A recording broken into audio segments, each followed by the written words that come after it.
Office के सामने एक चाय की दुकान है।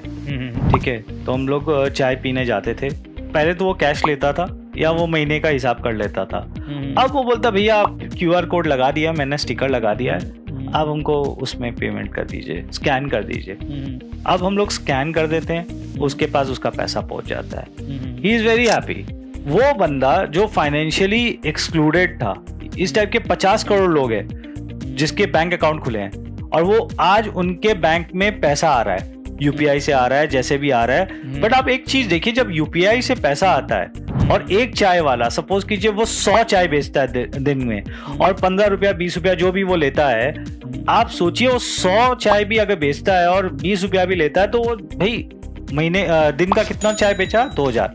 महीने का कितना चाय बेचा? 60,000। और 12 महीने का कितना बेचा? 7,20,000। 7 लाख पकड़ लीजिए आप। तो उसकी 7 लाख की कैश फ्लो हो जाती है। पहले वो कैश फ्लो क्या था? कैश में था। अब क्या है, वो बैंक में आने लग गई। तो उसकी क्या हो रही है? बैंकिंग हिस्ट्री बन रही है, क्रेडिट हिस्ट्री बन रही है। अब कोई भी बड़ा बैंकर आता है, वो देखता है अरे भाई ये चाय वाले के तो 6 लाख रुपए का, 7 लाख रुपए का तो कैश फ्लो है साल का, इसको तो मैं 10 लाख का लोन भी दे दूं तो मेरे को कोई टेंशन नहीं है, इसका कैश फ्लो है, वो मेरे को सर्विस कर देगा। Now that person has become credit वर्दी। जिसको उसको कोई क्रेडिट नहीं देता था, जिसको उसको कोई टच नहीं करता था, आज वो मेन स्ट्रीम में चला गया है, फाइनेंशियली इंक्लूडेड हो गया है, उसको क्रेडिट फ्लो मिलने लग गया है, क्रेडिट हिस्ट्री बन गई है उसकी। और आज उसको जब क्रेडिट मिलता है सस्ते ब्याज दर में तो वो एक्सपैंड कर रहा है।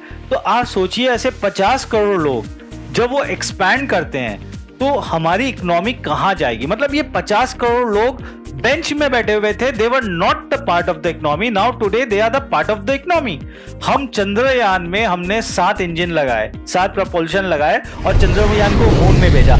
आज आप सोचिए, आज हमारे इंडियन इकोनॉमी में ऐसे 50 करोड़ माइक्रो इंजन्स लगे हैं, छोटे छोटे माइक्रो इंजन्स। कोई 2 लाख कमा रहा है, कोई 4 लाख कमा रहा है, कोई 5 lakh, but that money is been included in the economy. पहले वो इकोनॉमी में नहीं, पैरेलल इकोनॉमी में चली जाती थी, आज वो इंक्लूड हो रही है। तो आप सोचिए कितना बड़ा एक बूस्ट मिल रहा है। And this is the reason why our economy is doing better, although the European counterpart ले लीजिए, अमेरिकन काउंटर पार्ट ले लीजिए, वर्ल्ड इकोनॉमी ले लीजिए, वर्ल्ड इकोनॉमी रिसेशन में जा रही है, यूरोपियन कंट्रीज रिसेशन में जा रहे हैं, इंडियन कंट्रीज ग्रोइंग एट 7%, 8% का growth rate, one of the fastest क्या फास्टेस्ट ग्रोथ रेट है इंडिया की।